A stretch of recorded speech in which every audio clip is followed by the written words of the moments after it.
Hello friends, welcome to optimistic studies. Optimistic studies में आप सभी का स्वागत है। तो आज हम हिंदी की पहली क्लास देखने जा रहे हैं और आज का जो हमारा टॉपिक है वो है वर्ण, वर्णमाला, स्वर, व्यंजन। ठीक है, तो चलिए हम आज की क्लास को स्टार्ट करेंगे। क्लास को स्टार्ट करने से पहले यदि आप चैनल में पहली बार आए हैं तो चैनल को सब्सक्राइब कर लीजिए, साथ में बेल नोटिफिकेशन को ऑन रखिए जिससे हम जो भी वीडियो डालें तो आप तक पहुंचती रहे। सेशन यदि आपको अच्छा लगे, आपके काम का लगे, आपको उपयोगी लगे तो जरूर सेशन को लाइक करिएगा और आप सभी से निवेदन है ज्यादा से ज्यादा लोगों तक शेयर करिएगा। और आपको कहीं पे भी कोई भी डाउट रहे तो आप कमेंट सेक्शन में कमेंट करके भी जरूर पूछिएगा। ठीक, तो चलिए हम आज की क्लास को स्टार्ट करते हैं। सबसे पहले आप सभी को नमः शिवाय। और जैसा कि मैंने आप लोगों को बताया कि आज का जो हमारा टॉपिक है वो है वर्ण, वर्णमाला, स्वर, व्यंजन।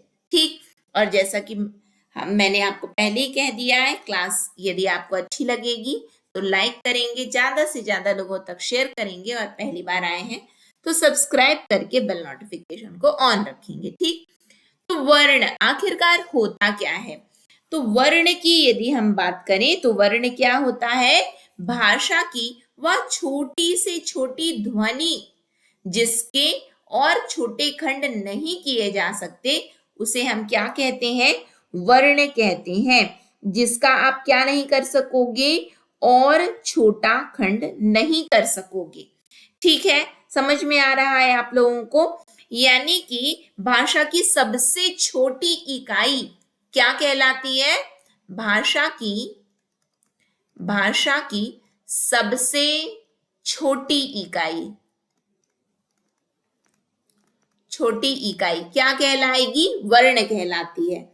अर्थात जो हमारे मुख से निकली हुई ध्वनियों के लिखित रूप होते हैं उन्हें ही हम क्या कहते हैं? वर्ण कहते हैं।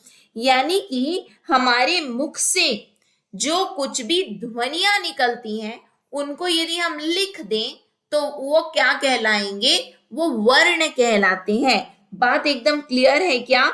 यानी कि हिंदी भाषा की सबसे छोटी लिखित इकाई कौन सी है? तो उत्तर क्या बनेगा आपका?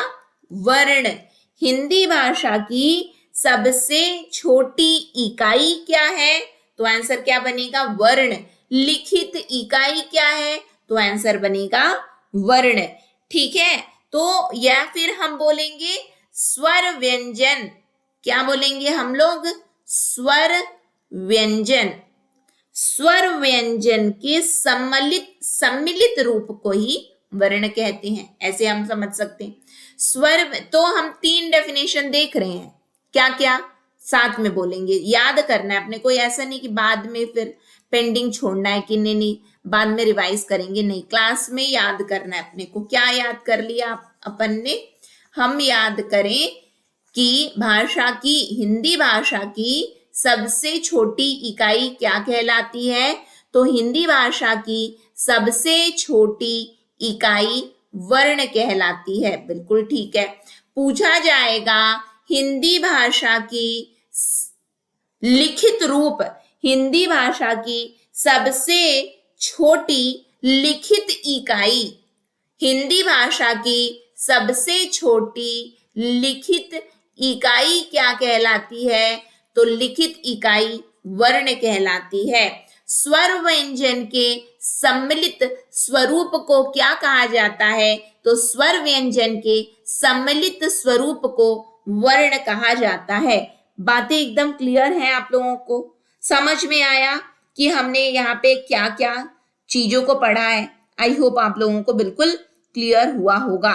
अब ये बताओ, मौखिक इकाई को क्या कहा जाता है? मौखिक इकाई, मौखिक, लिखित को तो देख लिए, मौखिक इकाई को क्या कहेंगे? बताइए आप लोग बताएंगे। ठीक है, हमने देखा लिखित इकाई को तो वर्ण कहते हैं, तो फिर मौखिक इकाई को क्या कहा जाएगा? तो मौखिक मतलब मुंह से बोल रहे हैं, तो मुंह से बोले तो क्या निकलता है? तो मुंह से बोलते हैं तो ध्वनि निकलती है। और इन ध्वनियों के लिखित रूप को क्या कहते हैं? तो इन ध्वनियों के लिखित रूप को वर्ण कहते हैं। बातें क्लियर है? कहीं डाउट हो तो बिल्कुल पूछिएगा, ठीक है। ध्वनि के लिखित रूप को वर्ण कहते हैं एवं मौखिक इकाई को ही ध्वनि कहते हैं। ठीक, आगे बढ़ेंगे हम लोग। वर्ण विच्छेद फिर क्या होता है? तो वर्ण विच्छेद मतलब होता है कि किसी शब्द की रचना में हम जिन वर्णों का प्रयोग करते हैं, तो हम यदि उन वर्णों को अलग अलग कर दें, शब्द की रचना हमने की, अब वर्णों को अलग अलग कर दो तो वर्ण में विच्छेद हो गया, तो वर्ण विच्छेद कहलाएगा। जैसे कि अनूप विद्यालय जाएगा, इसका वर्ण विच्छेद यदि हमसे पूछा गया, इससे ऐसे प्रश्न बनते हैं हमारे एग्जाम में, ठीक है। इसका वर्ण विच्छेद क्या होगा? तो यदि हम यहाँ पे देखें तो अनूप, ये हालांकि हम आगे चल के पढ़ेंगे, लेकिन आप लोग मतलब इतने छोटे नहीं है कि आप लोगों को नहीं आता है, पता है, तो उस हिसाब से मैं आप लोगों को यहीं पे बता दे रही हूँ, क्योंकि वर्ण और वर्ण विच्छेद साथ में कर ले रहे हैं। जैसे कि लिखा है अनूप, तो अनूप में क्या क्या है? अ, ठीक है। फिर क्या है? न, वो भी आधा, ठीक है। फिर उसके बाद में क्या लग गया? ऊ, देखो बड़ा ऊ की मात्रा है तो ऊ। फिर क्या है? प, तो प, ये और अ। अब ये ऐसे क्यों लिखा गया है, इसको मैं आगे आप लोगों को बताऊंगी, ऐसे क्यों लिखा गया है, ठीक है। जब मात्रा पढ़ेंगे स्वर में आ जाएंगे हम लोग, ठीक।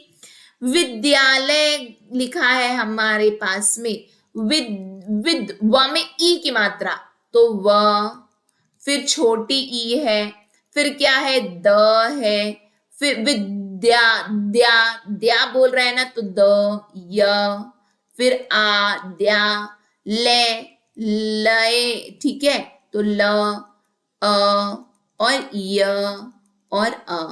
ये क्या है? विद्यालय। जाएगा तो ज, वो भी कैसा? आधा, फिर आ, फिर उसके बाद जा, ए तो पूरी मात्रा ही है हमारी, फिर ग, फिर आ, ठीक है, तो जा, ए, गा। ये क्या है? हमने वर्ण विच्छेद सीखा, लेकिन हम ऐसा क्यों लिख रहे हैं, तो इसको हम आगे समझेंगे कि हम ऐसा क्यों लिखे हैं, ठीक है। तो चलो फिर आगे बढ़ते हैं हम लोग। इसका मतलब कि यहाँ पे टू बी कंटिन्यूड, यहीं से पता चल गया कि आगे इसके कंटिन्यूएशन कहीं ना कहीं तो मिलेगा ही ना। वर्णमाला क्या होती है? तो वर्णों के क्रमबद्ध समूह को ही क्या कहते हैं हम लोग? वर्णमाला कहते हैं।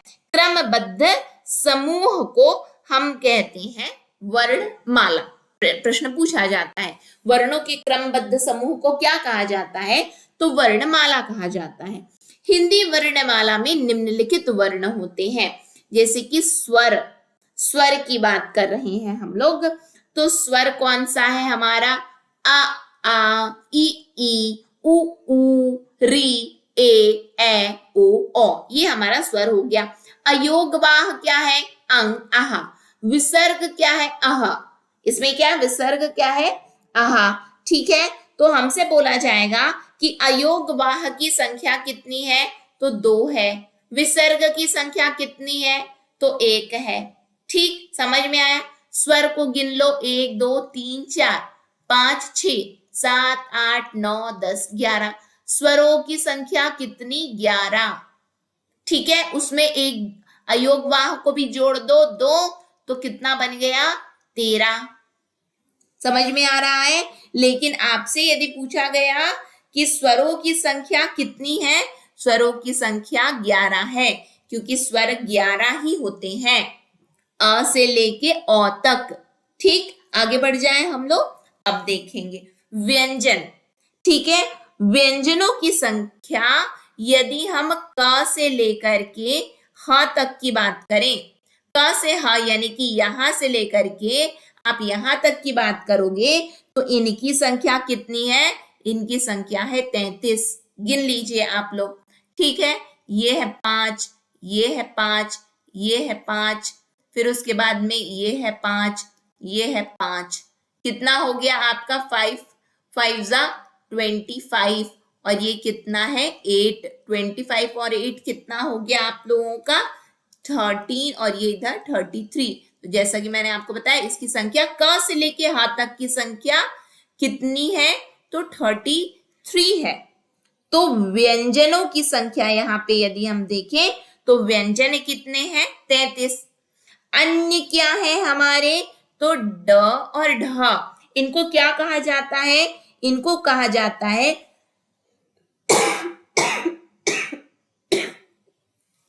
इनको कहा जाता है उत्क्षिप्त व्यंजन। क्या कहा जाता है उत्क्षिप्त व्यंजन।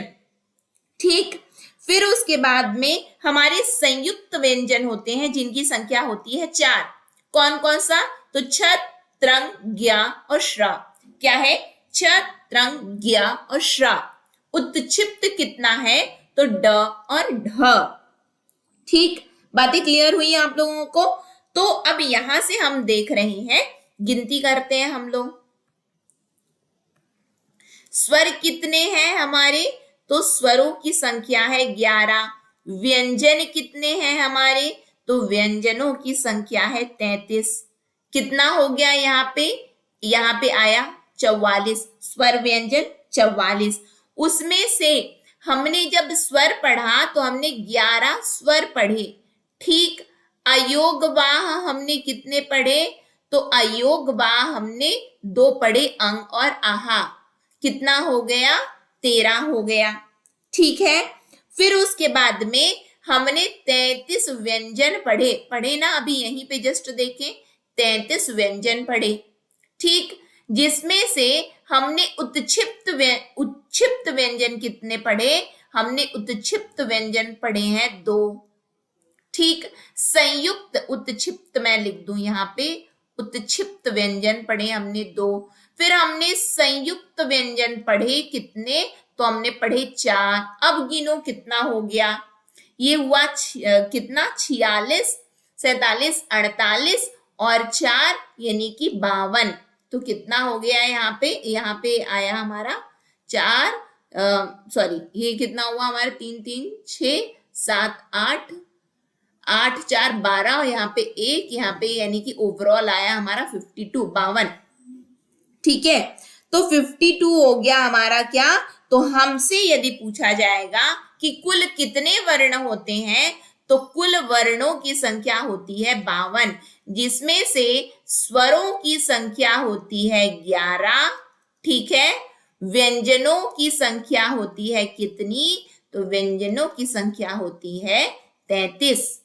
याद रहेगा आप लोगों को। ठीक, स्वर व्यंजन मिल करके कितने बने 44। अब फिर उसके बाद में हमने पढ़ा था 2 अयोगवा, अंग, आहा और उत्क्षिप्त ड और ढ, संयुक्त छ, त्रंग, ज्ञा और श्रा। वैसे वर्णों की संख्या फिर कुल मिलाकर के बनी 52। कहीं पे कोई डाउट है आप लोगों को, कहीं कोई डाउट हो तो पूछ लीजिएगा। ठीक, आगे बढ़ जाए हम लोग कि हमने क्या यहाँ पे पढ़ा है, समझ में आया होगा मेरे हिसाब से। अब शब्द रचना की बात आई। हमने पहले वर्ण विच्छेद देखे हैं। वर्ण विच्छेद हमने देखा कि हम वर्णों का विच्छेदन कर रहे हैं, वर्णों को अलग कर रहे हैं, तो वर्ण विच्छेद हुआ। अब हम वर्णों को मिला दें, वर्णों को मिला दें तो क्या बनेगा, वो सार्थक एवं व्यवस्थित मेल बन जाएगा। तो वर्णों के सार्थक एवं व्यवस्थित मेल से शब्दों की रचना होती है। जैसे कि पुस्तक, पुष्प में उ, यानी कि ये देखो यहाँ पे क्या है प में उ तो बना पू। स और त दोनों ही आधा आधा है, दोनों ही आधा। स और त यानी पुस, पुस। ठीक है, आधा, ता पूरा, क्योंकि उसके बगल में आ लगा है, इसके बगल में भी आ लगा होता तो हो जाता कंप्लीट सा। ठीक, का पूरा है पुस्तक। यानी कि वर्णों के सार्थक एवं व्यवस्थित मेल को क्या कहा जाता है तो वर्णों के सार्थक एवं व्यवस्थित मेल को शब्द कहा जाता है। क्या कहा जाता है, शब्द कहा जाता है।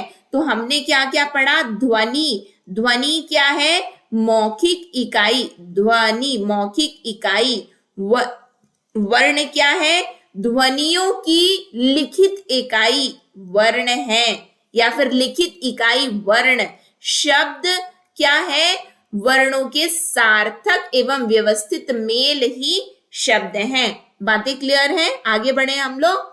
फिर उसके बाद में आता है हमारा हलंत का चिन्ह। हल चिन्ह या हलंत का चिन्ह, मैंने कहा था ना कि ये क्या है, आगे पढ़ेंगे। इसको कहते हैं हम हलंत का चिन्ह। तो हम जानते हैं कि व्यंजन वर्णों का उच्चारण स्वर की मदद के बिना नहीं किया जा सकता। तो किसी व्यंजन के नीचे यदि हलंत लगा दें तो व्यंजन का स्वर रहित रूप प्राप्त होता है।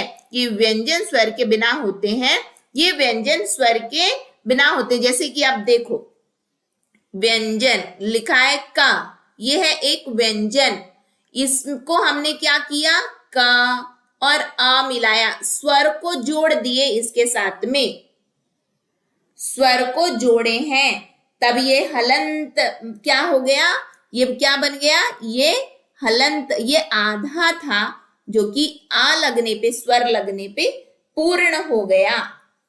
ठीक है, समझ में आया? नेक्स्ट आगे ये और भी आएगा तो उसको थोड़ा सा देखेंगे हम लोग। ठीक, फिर उसके बाद में हम आ जाते हैं यहाँ पे, कहा जो अन्य वर्ण थे। अन्य वर्ण कौन से? उत्क्षिप्त ड और ढ। तो देखने में तो दोनों समान ही दिख रहे, दोनों वर्ण ड और ढ, और ड और ढ के समान ही लगते हैं, परंतु इनके उच्चारण में पर्याप्त अंतर है। किसमें किसमें? ड ड, ढ ढ। अब बताओ कहां पे क्या यूज होता है? ठीक, समझेंगे हम लोग। देखो, यदि नीचे में आप डॉट लगाओगे एक, तो इसका मतलब ये किसी भी शब्द के प्रारंभ में आप इसको नहीं लगा सकते, आप शब्द के अंत में ही बिंदु को जोड़ोगे। ठीक, यदि आपको शब्द की शुरुआत ड से करनी है तो आप बिंदु नहीं लगाओगे, जैसे डमरू। ठीक है, डमरू। समझ में आ रहा है आप लोगों को? फिर उसके बाद में आप सिमिलरली इसका, ये शब्द के अंत में आएगा, दाढ़ी। शब्द के अंत में या बीच में, ठीक है, शुरुआत में नहीं आएगा। दाढ़ी, दढ़ियल, बुढ़िया, क्योंकि डॉट लगा है। अब प्रारंभ करोगे तो बिंदु नहीं लगाना है आपको। ठीक है, ढक्कन। ठीक, गड्ढा, बुढ़ा, वो वही चीज, परंतु इनके उच्चारण में पर्याप्त। ड और ढ शब्द के प्रारंभ में नहीं आते। ड और ढ शब्द के, इनसे कोई भी शब्द आरंभ नहीं होता, ये शब्दों के बीच में या अंत में ही आते हैं। कौन शब्दों के बीच में या अंत में आते हैं? ये दोनों। ठीक है, इसके विपरीत ड और ढ शब्द के आरंभ में भी आएंगे, मध्य में और अंत में भी आएंगे। जैसे कि यहाँ पे आया है, मध्य में भी आएंगे, अंत में भी आएंगे। बट जैसा कि हमने समझा, क्या पहले सबको मिटा दो। देखो, जो ये ड होता है, ढ होता है, और ड होता है, और ये डॉट रहता है। ठीक है, तो आपको ये समझना है कि ये दोनों कभी भी शब्द के प्रारंभ में नहीं लगते हैं, प्रारंभ में नहीं लगते, ये मध्य में लग जाएंगे या अंत में लगेंगे। ठीक, ये क्या होता है? ये प्रारंभ में भी लगते हैं, मध्य में भी लग सकते हैं, और अंत में भी लग सकते हैं। देखने में या फिर हम बोले सुनने में तो दोनों एक जैसे हैं, बट अंतर कितना है? ये प्रारंभ में नहीं लगते, ये प्रारंभ मध्य अंत में लगते हैं। बातें क्लियर है क्या? कहीं पे कोई डाउट हो तो पूछिएगा। ठीक है, नेक्स्ट हम आगे आ जाते हैं। संयुक्त व्यंजन 4 देखे थे हमने, तो क्यों इनको संयुक्त कहा गया? क्योंकि ये वर्णों के मेल से बने हैं, एक या एक से अधिक वर्णों के मेल से इनका निर्माण हुआ है। ठीक है, ये क्या है, व्यंजन, संयुक्त व्यंजन के अंतर्गत ये क्या हम देख रहे हैं, संयुक्त व्यंजन के अंतर्गत हम देख रहे हैं कि ये 4 प्रकार के होते हैं संयुक्त व्यंजन। और संयुक्त व्यंजन जो 4 प्रकार के हैं वो कौन कौन से हैं, छ, त्र, ज्ञ और श्र। क्या है, छ, त्र, ज्ञ और श्र। ठीक है, अब देखेंगे, इसको थोड़ा सा समझते हैं। अब यहाँ पे बात आती है कि ये जहां भी 2 या 2 से अधिक, इसके लिए क्या याद रखना, 2 या 2 से अधिक, 2 या 2 से अधिक व्यंजन से मिलकर के ये बनते हैं। ठीक है, फिर उसके बाद में यदि हम इनकी बात करें तो छ को कैसे लिखा जाता है, क, श और अ। क्या बन जाएगा, छ, त्र, त, र और अ। ज्ञ के लिए, ठीक है, क्या आ जाएगा, ज, इया और अ। फिर श्र, श, र और अ। चलो इसको थोड़ा सा समझते हैं कि ये कैसे बना है। ठीक है,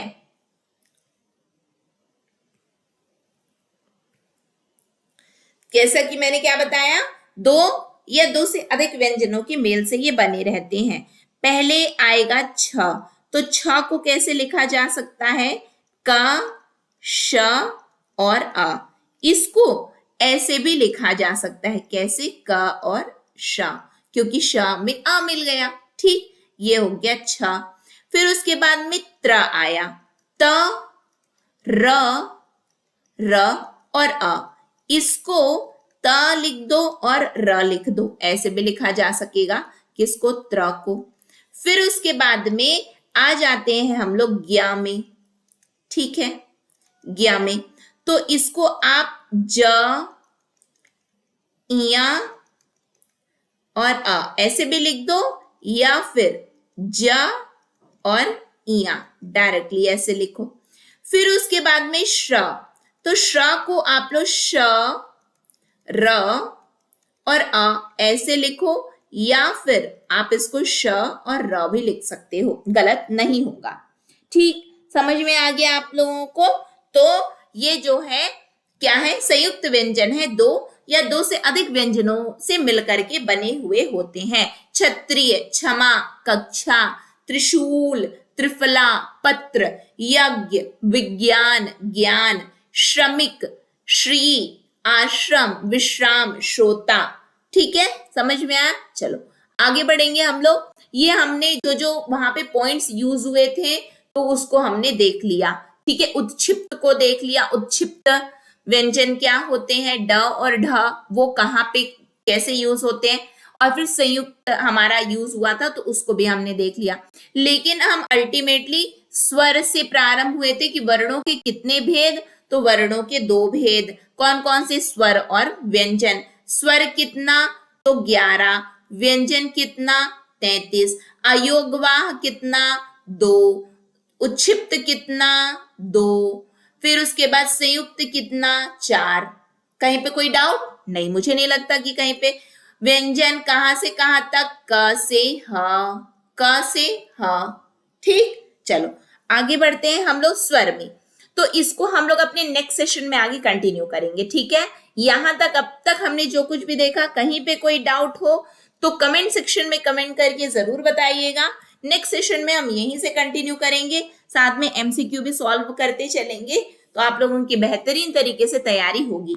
इसी के साथ आप सभी को नमः शिवाय, optimistic learning. Thank you for the session. जय हिंद, जय भारत, जय छत्तीसगढ़।